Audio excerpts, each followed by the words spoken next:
estamos ubicados de Emiliano Zapata Sur. Nosotros somos, ella es mi compañera María Escalante, en la unidad de Desarrollo de Gobierno. El trabajo que vamos a hacer hoy es de la materia de filosofía del maestro Javier.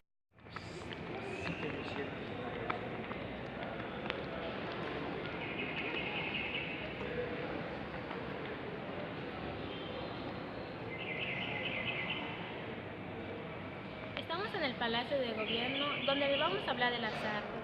Pero vamos a hablar de las artes, que son de las pinturas que se encuentran en este palacio. Bueno, para empezar, vamos a hacer una pregunta que es muy importante. Bueno, la pregunta es, ¿quién es Dios? Dios es nuestro creador y es nuestro Padre y es el máximo Señor que nos gobierna. Ahora vamos a hablar sobre los murales de la escalera. Para plasmar estos tres, son los primeros pintados cronológicamente por el artista en 1971. El maestro Fernando Castro Pacheco escogió el tema de la concepción mesoamericana del mundo dividida en 5 regiones, de acuerdo con la versión maya: el oriente, el sur, el poniente, el norte y el centro. Contando con solo 3 muros para trabajar, el pintor resolvió el problema con la representación de solo 3 muros, o sea, 3 regiones: el norte, el sur y el centro. En el mural central, de tal suerte que el norte quedó representado en la parte superior, el centro en medio y el sur en la parte inferior. Aquí la figura principal en el hombre maya, emergiendo de una mazorca de maíz, tal como la explica el Popol Vuh. Bueno, pues ahorita vamos a hablar de las pinturas que se encuentran en el balcón del palacio. La primera pintura que se encuentra es de Salvador Alvarado. Este personaje de la revolución está conceptuado como el verdadero y auténtico liberador de los esclavos mayas. Había nacido en Sinaloa, pero muy joven se afilió a los revolucionarios. Fue el gobernador de Yucatán en 1915 a 1918 y durante su administración introdujo en el Estado ideas de redacción social y decretó numerosas leyes en favor de los campesinos, de la educación y de la mujer.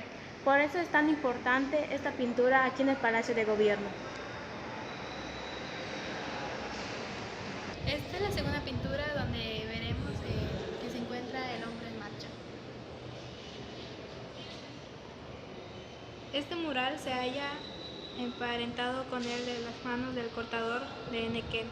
Por su carácter estoico, todo lo que observamos en él son los pies del caminante maya en movimiento, y en que el maya fue y es un infalible caminante de los senderos de su tierra desde las épocas del Sardeo, o sea, caminos blancos, que enlazaban las grandes urbes.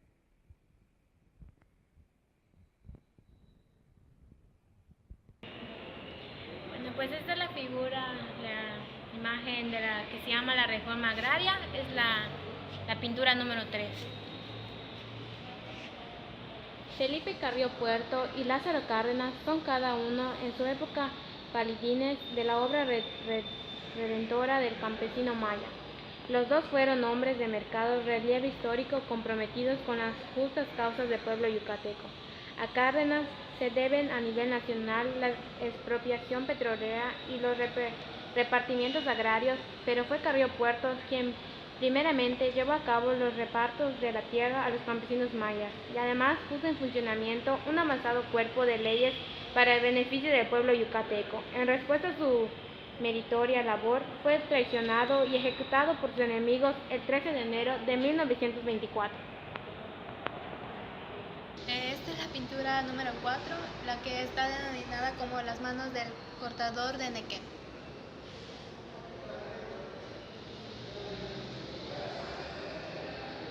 ¿Qué mejor que las manos y los pies del campesino maya para representar el carácter y los infinitos padecimientos de esta gloriosa raza que nos ha heredado tan honorable civilización universal?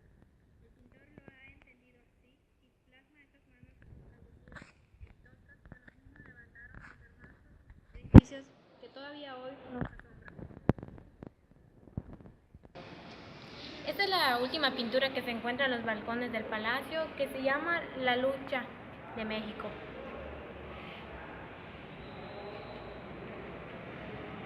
Alegoría representada por el águila y la serpiente como elementos primordiales de la lucha eterna de México entre el bien y el mal. El artista pretende manifestarnos su concepción de esta violenta lucha que esperamos desembocara eventualmente en el triunfo del bien, que es decir, la liberación del pueblo mexicano y todo lo positivo que en él existe, sobre los negros presagios del mal, la serpiente que simboliza la corrupción, la explotación y la miseria. La bandera tricolor mexicana experimentó muchas modificaciones desde la época de la independencia, pero hasta 1916, cuando el presidente Venustiano Carranza decreta su actual representación, el águila de perfil sobre un nopal en el acto de devorar a una serpiente. Ahorita les vamos a hablar sobre unos cuadros que se encuentran en la parte de arriba del palacio. Se denomina la historia de Yucatán. Esta es la primera pintura que está denominado como el triunfo de la República. He aquí la representación de las escenas de una homérica batalla entre imperialistas y republicanos de la ciudad de Mérida. De los primeros se habían apoderado. Eran los tiempos de Maximiliano de Habsburgo, quien gobernaba el país.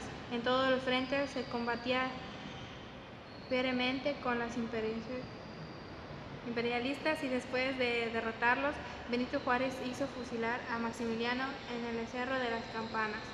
Mientras tanto, el general Manuel Cepeda Peraza, a la cabeza del pueblo republicano, logró rescatar Mérida del poder de los imperialistas.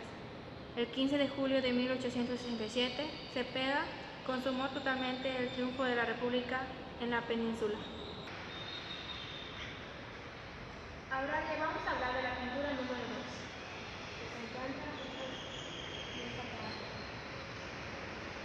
Se llama El suplicio de Jacinto Canek.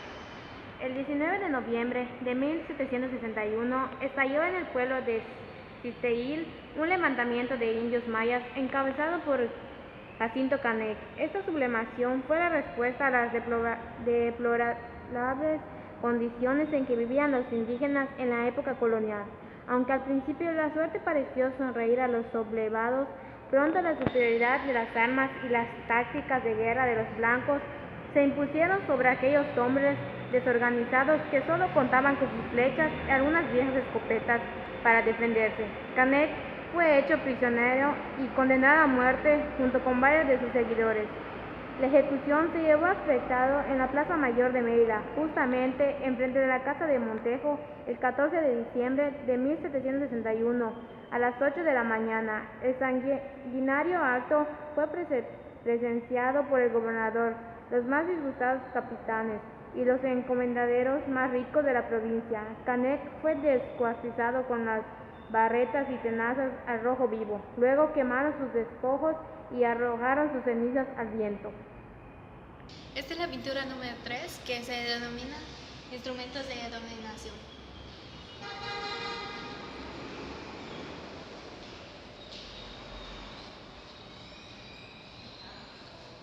Esta pintura, el 19 de noviembre de 1761, estalló en el pueblo de la lucha de los indios mayas contra los conquistadores españoles. Se caracteriza por su arrojo y por una resistencia feroz.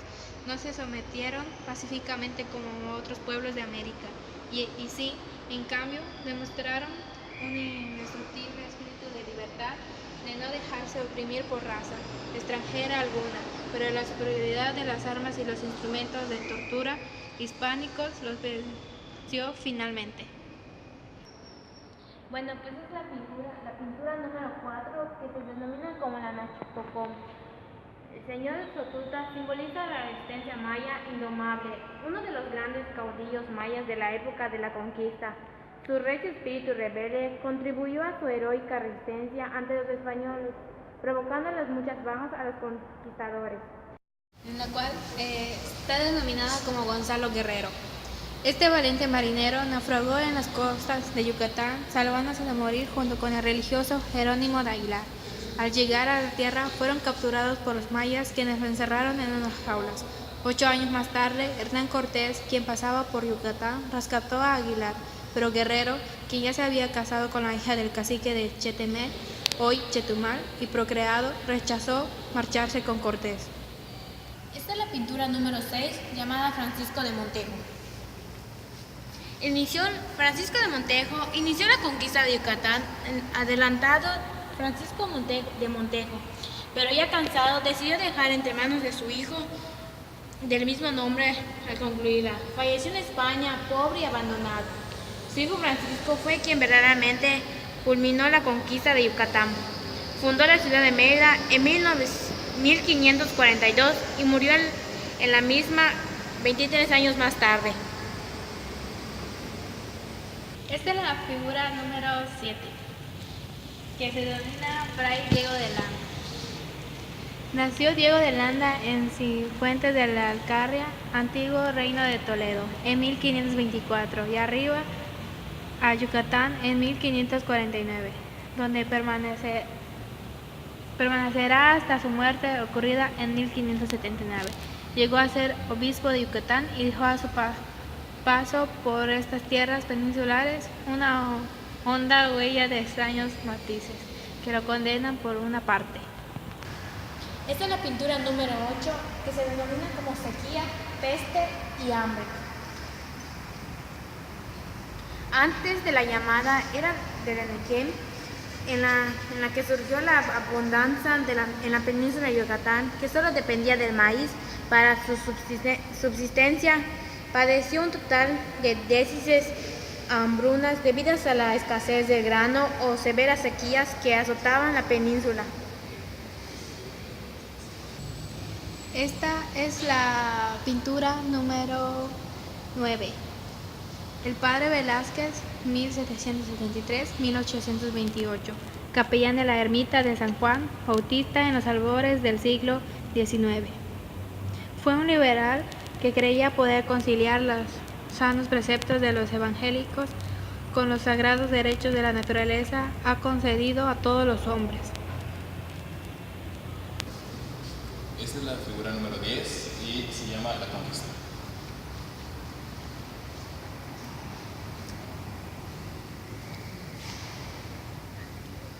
Francisco Hernández de Córdoba figura como el descubridor de Yucatán. Sin embargo, será el adelanto de Francisco Montejo, asimismo como su hijo y sobrino, ambos del mismo nombre, quienes se encargan de la conquista de la península. Pero la tarea de conquistar a Yucatán no fue nada fácil y los dilataron 20 años en dominar aquella indomita de raza, que se definió valorosamente.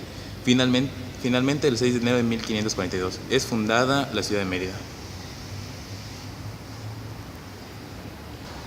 Esta es la imagen número 11 y se llama Guerra de Castas.